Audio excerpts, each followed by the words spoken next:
사도행전 20장 17절부터 27절까지의 말씀.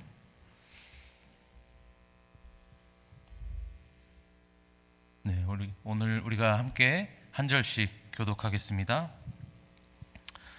바울이 밀레도에서 사람을 에베소로 보내어 교회 장로들을 청하니 오매 그들에게 말하되 아시아에 들어온 첫날부터 지금까지 내가 항상 여러분 가운데서 어떻게 행하였는지를 여러분도 아는 바니 곧 모든 겸손과 눈물이며 유대인의 관계로 말미암아 당한 시험을 참고 주를 섬긴 것과 유익한 것은 무엇이든지 공중 앞에서 나각집에서나 거리낌이 없이 여러분에게 전하여 가르치고 유대인과 헬라인들에게 하나님께 대한 회개와 우리 주 예수 그리스도께 대한 믿음을 증언한 것이라. 보라 이제 나는 성령에 매여 예루살렘으로 가는데 거기서 무슨 일을 당할는지 알지 못하노라. 오직 성령이 각성해서 내게 증언하여 결박과 환난이 나를 기다린다 하시나 내가 달려갈 길과 주 예수께 받은 사명 곧 하나님의 은혜의 복음을 증언하는 일을 마치려 하면은 나의 생명조차 조금도 귀한 것으로 여기지 아니하노라. 보라 내가 여러분 중에 왕래하며 하나님의 나라를 전파하였으나 이제는 여러분이 다 내 얼굴을 다시 보지 못할 줄 아노라. 그러므로 오늘 여러분에게 증언하거니와 모든 사람의 피에 대하여 내가 깨끗하니 함께 읽습니다. 이는 내가 꺼리지 않고 하나님의 뜻을 다 여러분에게 전하였음이라. 아멘. 이 저녁 시간에 하나님 앞으로 나와 주님의 말씀을 듣기 위해 자리하고 계시는 우리 모든 성도님들을 주님의 이름으로 환영하고 또 축복합니다. 어떻게 현재 특세 기간을 우리가 보내고 있는데 다들 승리하고 계신가요? 네. 지금까지 잘 달려오고 계시는 분들은 마지막 이틀 힘내셔서 마저 함께 다 참석했으면 좋겠고요. 혹시 아직 지금 잠깐 멈춰서 계시는 분들은 다시 마음을 정하시고요. 아직 시작지 않으신 분들은 괜찮습니다. 내일부터 이틀 또 우리가 힘내서 참여하면 됩니다. 요즘은 잘 안 쓰는 말이지만 늦었을 때가 가장 빠른 때입니다. 그래서 우리 남은 이틀이라도 함께 잘 달려가시면 됩니다. 주님께서는요 언제나 저와 여러분들을 바라보시면서 또 동시에 기다리고 계십니다. 자기의 나아오시기를 언제나 기다리고 바라보고 계시는 분이 바로 주님이십니다. 그래서요 저와 여러분들이 주님께 가기만 하면은 주님은 두말할 것 없이 아무 말 없이 저와 여러분들을 와락 안아주십니다. 우리 남은 특세 기간 하루의 첫 시간들을요 주님 품에 안기시면서 그 품 안에서 한번 충전하시고 하루들을 시작하셨으면 좋겠습니다. 또 특세 기간뿐만 아니라 이 기간을 우리가 시작으로요 매일을 주님 품 안에서 충전하고 시작하는 하루들 되었으면 좋겠습니다. 주님이 기뻐하시고 우리에게도 가장 좋은 하루의 첫 시작입니다. 매일 이 좋은 것으로 시작하시는 저와 여러분들 되시기를 주님의 이름으로 다시 한번 축복합니다. 네, 오늘은 우리 성령의 메인자라는 제목을 가지고 말씀을 나누길 원합니다. 이 시간 주님 허락하신 말씀을 통해서요 성령의 메인자는 어떠한 삶을 살아가면서 어떻게 살아가야 하는지 이 시간 주님의 말씀이 함께 나눠지고 풀어지는 귀한 시간 되시기를 축복합니다. 오늘 본문은요 바울이 3차 전도 여행의 끝자락에서 예루살렘으로 향하는 중에 밀레도라는 곳에서 에베소 교회의 장로들을 초청하여서 마지막으로 했던 고별 설교입니다. 우리 본문 17절과 18절의 말씀을 한번 읽겠습니다. 바울이 밀레도에서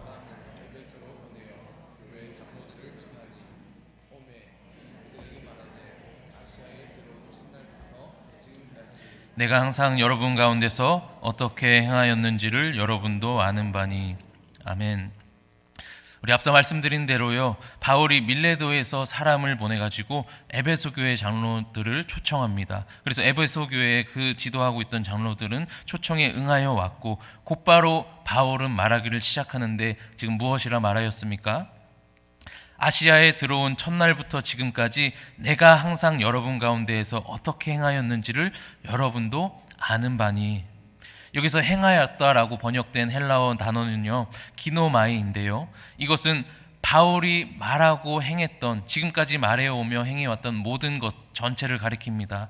즉 바울이요 자신의 삶 전체를 여러분도 아시는 바입니다 하면서 담담하게 또 담대히 이야기하고 있는 것입니다.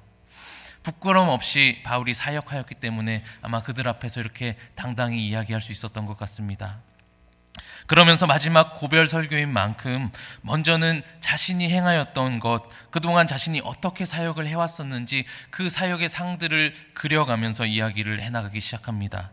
그 처음이요, 오늘 우리가 읽은 본문의 19절입니다. 우리 함께 다시 한번 19절을 읽겠습니다. 곧 모든 겸손과 눈물이며 유대인의 관계로 말미암아 당한 시험을 참고 주를 섬긴 것과, 먼저 19절에서 우리가 세 가지를 살펴볼 수 있는데요. 겸손, 눈물, 그리고 시험입니다. 먼저 바울에게는요 겸손이 있었습니다. 그런데 이 겸손의 원어적 의미는요 겸비한 마음인데요, 곧 높은 곳이 아닌 낮은 데에 마음을 두며 복음을 위해 자기의 권리와 영광을 포기하는 것을 의미합니다. 우리가 흔히 생각하는 나는 부족한 자입니다 하면서 사람들 앞에서 자신을 크게 낮추는 것으로서의 겸손과는 조금 다른 의미인 것 같습니다. 가장 겸손하셨던 예수님도요 사람들 앞에서 나는 부족하며 아무것도 할 줄 아는 게 없습니다 라고 하지 않으셨고요, 그저 가장 낮은 자리에 오셔서 가장 낮은 곳에 마음을 두시면서 하나님의 나라와 뜻을 위해서 자기의 권리와 영광을 포기하셨습니다. 그러한 겸손한 삶을 먼저는 예수님께서 사셨고요, 바울도 그러한 의미로서의 겸손함으로 사역했던 것입니다. 그리고 두 번째로 바울은 눈물로 사역하였습니다. 그런데 여기서 원어를 살펴보면은요 그냥 눈물이 아니라 복수 형태, 눈물들입니다. 무엇입니까? 그러니까 바울들에게 사역하면서 많은 눈물들이 있었던 것입니다. 그 눈물은요 성도들을 위하여 흘린 눈물이고요, 또 이것은 세 번째와도 이어지는데요, 시험을 당하면서 감내하면서 참아내면서 흘려야 했던 눈물들입니다. 그렇게 바울은요 또한 많은 눈물들로 사역했었습니다. 그리고 마지막으로 바울은요 유대인들로 말미암아 당하는 시험들을 참아내며 사역하였습니다. 이 뒤에 바울이 예루살렘에서 당하는 일들을 읽으신 분들은 잘 아시겠지만 유대인들로부터 참 많은 공격을 받으면서 시험을 참아내면서 사역하였습니다. 그렇게 바울은 오늘 겸손과 눈물과 시험을 참아내며 주를 섬기며 사역하였습니다. 또 이어서요 두 번째로 자신의 사역을 바울이 이야기하는데요, 20절의 말씀입니다. 우리 함께 읽겠습니다. 유익한 것은 무엇이든지 공중 앞에서나 각 집에서나 거리낌이 없이 여러분에게 전하여 가르치고. 아멘. 또 바울은요 유익한 것이라고 하면은요 무엇이든지 장소와 상관없이 사람들에게 전하고 가르쳐 주었습니다. 할 수 있는 대로 어떻게 해서든 최대한 많은 이들에게 장소와 상관없이 전해야 하며 가르쳐야 했던 일들을 전하며 가르치는 사역을 했던 것입니다.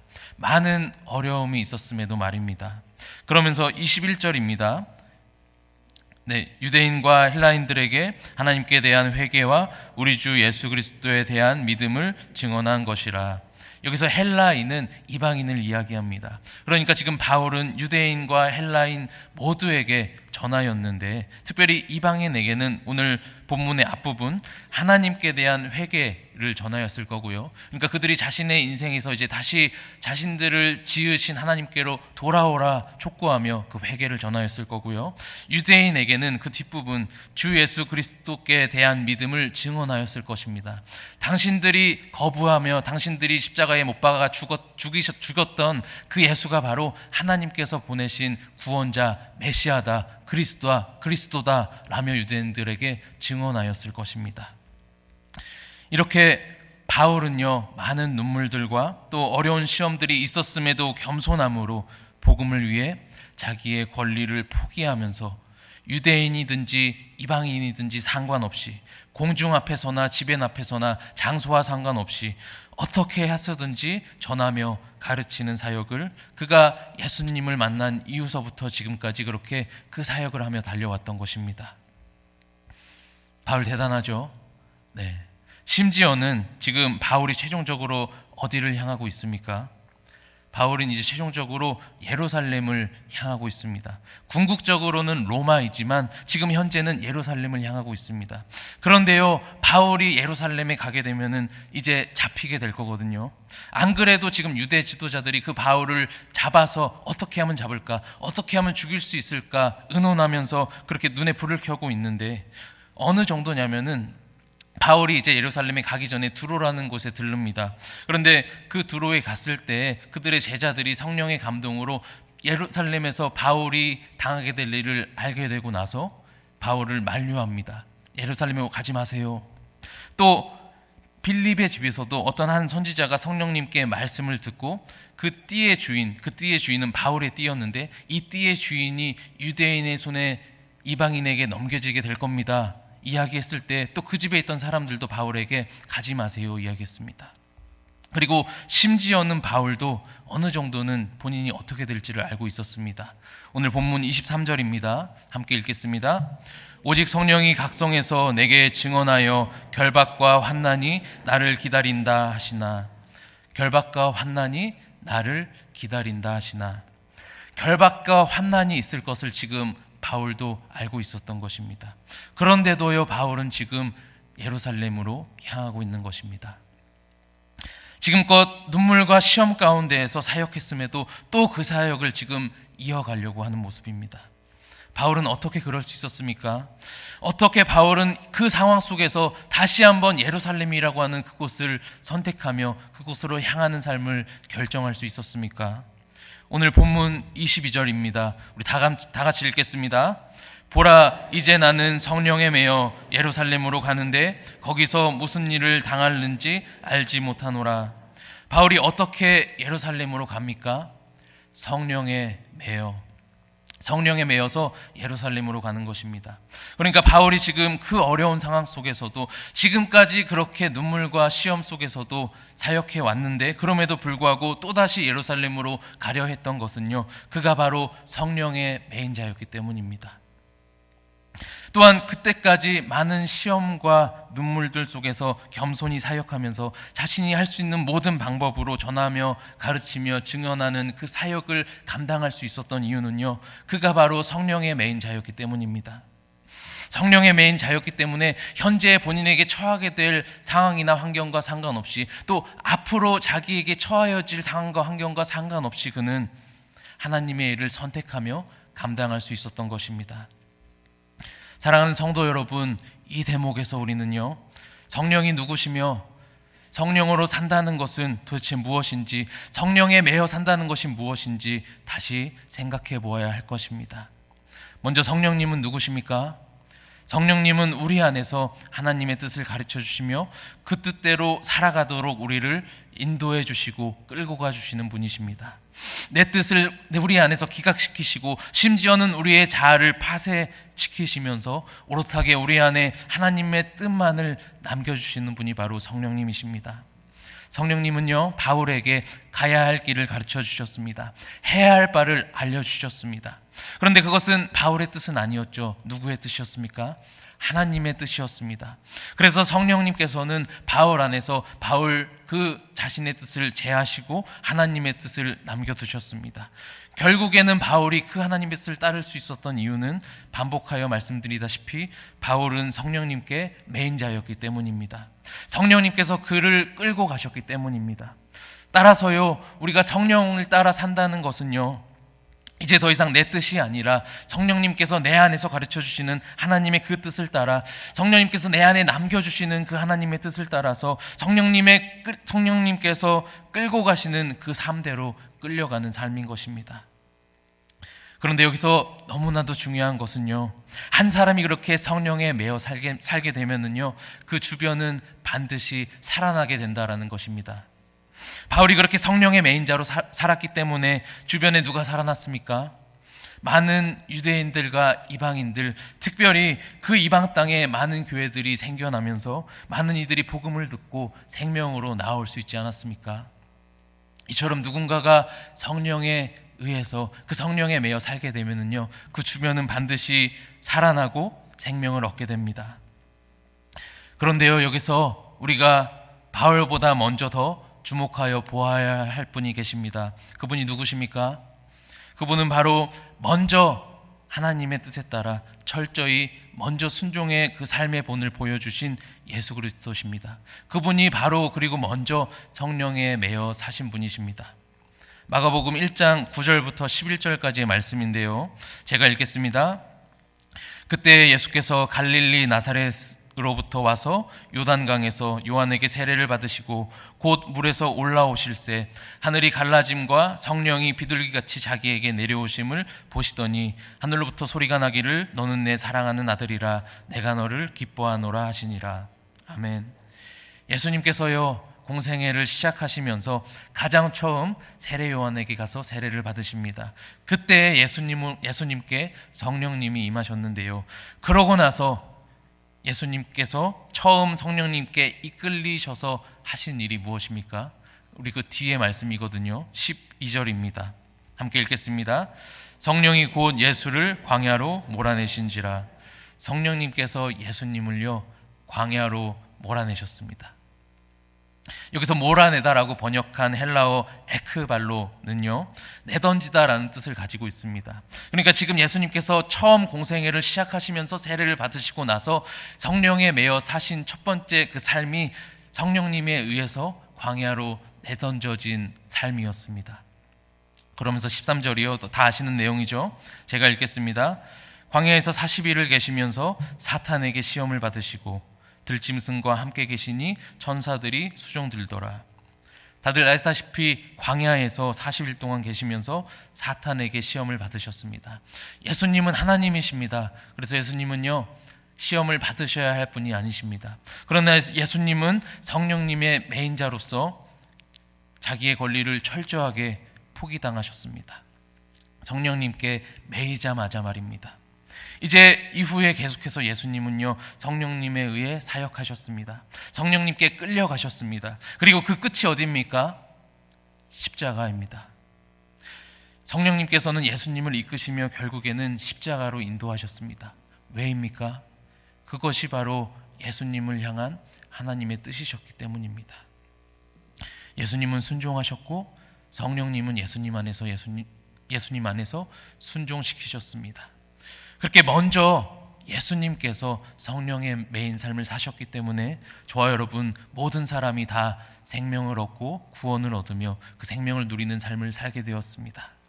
예수님이 먼저 생명에 매여 사셨기 때문에 저와 여러분들이 다 생명을 얻게 된 것입니다. 할렐루야. 그래서요 거듭 말씀드렸다시피 누군가가 성령에 매이면 하나님의 생명의 일이 이루어지고 그 시작을 바로 예수님께서 하신 것입니다. 그러고 나서 이제 다음은 누구입니까? 요한복음 14장 2절입니다. 우리 같이 읽겠습니다. 내가 진실로 진실로 너희에게 이르노니 나를 믿는 자는 내가 하는 일을 그도 할 것이요 또한 그보다 더 큰 일도 하리니 이는 내가 아버지께로 감이라. 아멘. 나를 믿는 자는 내가 하는 일을 그도 할 것이요. 그러니까 그 다음은 누구입니까? 주 예수님을 믿고 있는 저와 여러분입니다. 그런데 어떻게 합니까? 어떻게 하실 수 있다고 합니까? 맨 끝에 이는 내가 아버지께로 감이라. 이게 우리가 주 예수님을 믿는 자로서 주님께서 하신 일을 할 수 있는 이유거든요. 이는 내가 아버지께로 감이라. 왜 예수님께서 아버지께로 가시는 것이 우리가 주님께서 하신 일을 할 수 있는 이유가 됩니까? 요한복음 16장 7절입니다. 우리 같이 읽겠습니다. 그러나 내가 너희에게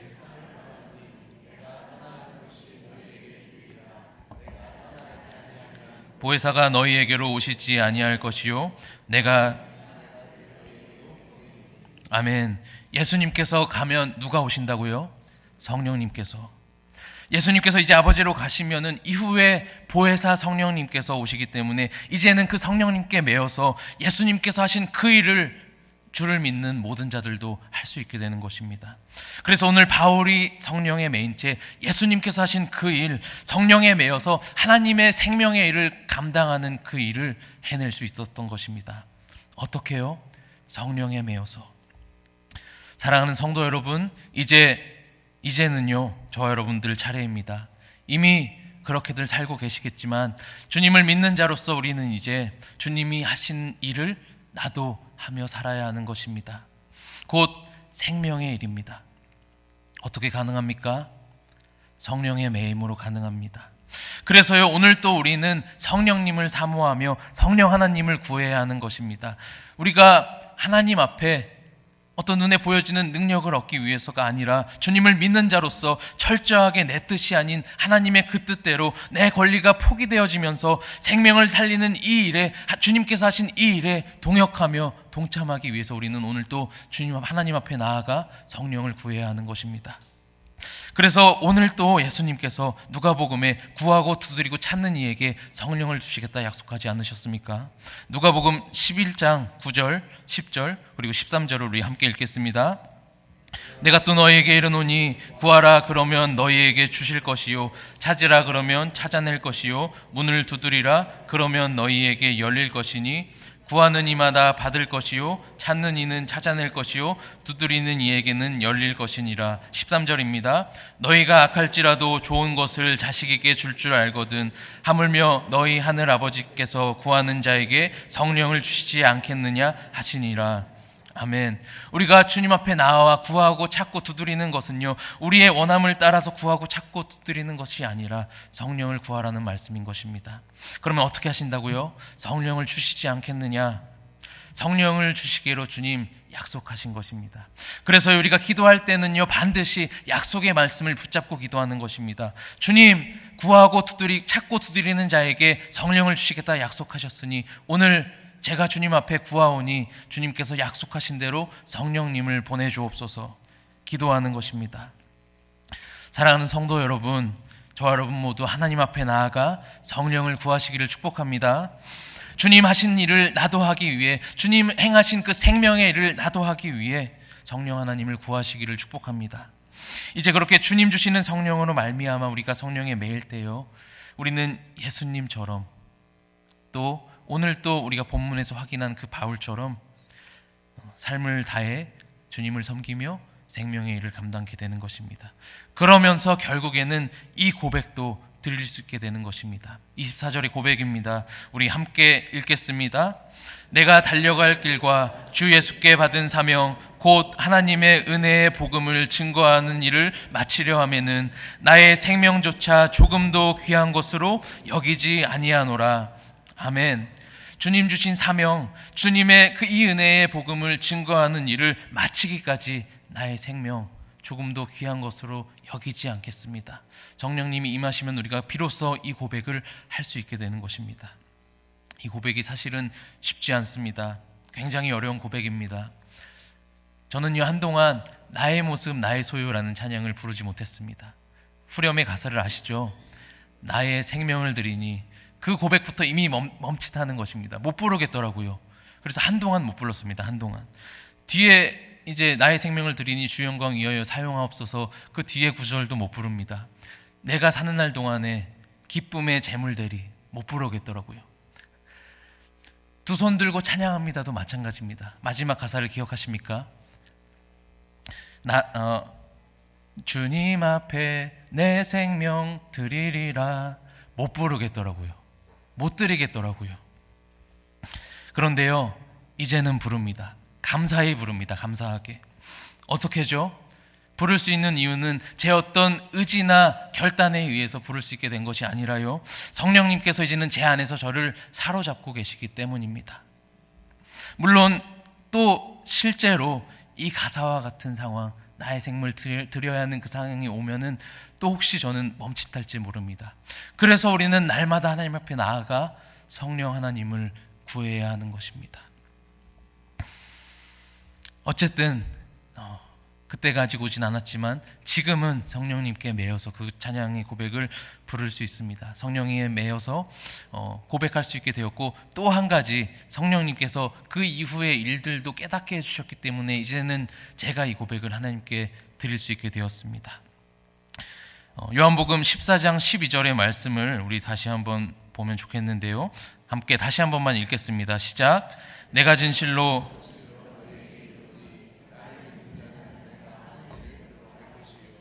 또한 그보다 더 큰 이는 내가 아버지께로 감이라. 앞부분은 저희가 나눴었죠. 나를 믿는 자는 내가 하는 일을 그도 할 것이요. 그런데 그 뒤에 어떤 일도 한답니까? 그보다 더 큰 일, 그보다도 큰 일. 예수님께서 하신 일은 십자가거든요. 그런데 십자가보다 더 큰 일은 무엇입니까? 십자가보다 더 큰 일은요, 우리 주님 다시 오시는 일인 것입니다. 십자가가 끝이 아닙니다. 여러분, 구원이 끝이 아닙니다. 오히려 십자가는요, 구원은요, 신앙의 시작점입니다. 주님께서 살려내시고 나서 이제 시작시키시는 것입니다. 우리 신앙의 목적도 내가 구원받기 위해서 신앙생활을 해나가는 것이 아닙니다. 이미 그리스도로 말미암아 우리가 구원받고 나서 이제 주님 다시 오시는 그날, 주님께서 약속하셨으니 그 날을 바라보면서 준비하면서 이 땅에서 그렇게 주님의 나라와 영광을 위해서 주님의 나라를 확장해 나가면서 주님 위에서 달려나가는 것이 우리 신앙생활의 목적입니다. 이것을 언제 할 수 있다고요? 성령에 매였을 때. 이는 내가 아버지께로 감이라. 예수님께서 가시고 이제는 성령이 우리 안에 임하여 오셨을 때, 그때 이제는 더 큰 일, 우리 주님 다시 오시는 일, 다시 오셔서 이제는 온 나라와 열방과 민족 가운데 왕으로 인정받으시고, 또 그날에 이제는 그분이 우리를 신부로, 신랑 예수님으로 오실 텐데, 그날에 그분과 영원히 함께 될 것을 성령님에 의해서 믿어지게 돼서, 이거는 믿어야지 해서 믿을 수 있는 것이 아닌 줄 믿습니다. 믿어야지가 아니라 성령님이 오셔서 믿어져 버린 것입니다. 은혜로 그냥 알아져 버리게 된 것입니다. 그래서 이걸 알아버렸기 때문에 이제는 더 이상 이 땅의 것을 쥐지 않고 나의 모습, 나의 소유, 나의 생명을 드리니 고백할 수 있게 되는 것입니다. 그 찬양을 이제는 부를 수 있게 되어져 버린 것입니다. 제 의지와 결단이 아니라, 우리의 의지와 결단이 아니라 우리 가운데 은혜로 임해 주시는 성령님으로 말미암아입니다. 사랑하는 성도 여러분, 오늘 저와 여러분 모두 성령 하나님을 말씀대로 구하심으로 모두 다 성령님께 매인자로 살아가시기를 축복합니다. 그래서 성령의 매인자로서 하나님의 그 생명의 일, 영혼을 살리는 일을 여러분들이 계신 각 장소와 영역 가운데에서, 또 교회 안에서 잘 감당하시기를 축복합니다. 또 담대히 이 믿음의 고백, 바울이 했었던 24절의 그 고백, 이제는 주님 앞에 기쁨으로 감사함으로 드리게 되는 저와 여러분들 되시기를 주님의 이름으로 축복합니다. 우리 마지막 26절, 27절을 함께 읽겠습니다. 그러므로 오늘 여러분에게 증언하거니와 모든 사람의 피에 대하여 내가 깨끗하니 이는 내가 꺼리지 않고 하나님의 뜻을 다 여러분에게 전하였음이라. 아멘. 그렇게 바울이 성령에 매여 사역하였으니 이 고백을 담대히 할 수 있는 것입니다. 모든 피에 대해서 내가 깨끗합니다. 내가 꺼리지 않고 하나님의 뜻을 여러분들에게 다 전해주었기 때문입니다. 당당히 담대히 고백할 수 있는 것입니다. 그런데요, 이 행함 누가 잘한 것입니까? 바울이 잘한 것입니까? 아니면 바울 안에 계신 성령님께서 하신 일입니까? 네, 성령님께서 하신 일입니다. 저와 여러분 모두 이 성령의 매임으로 말미암아 하나님의 뜻을 이루며 하나님의 그 생명의 일을 함께 동참하고 동역하고 하나님을 드러내고 그렇게 살리는 삶, 그리하여서 하나님께 영광 돌리며 살아가는 저와 여러분들 되시기를 주님의 이름으로 축복합니다.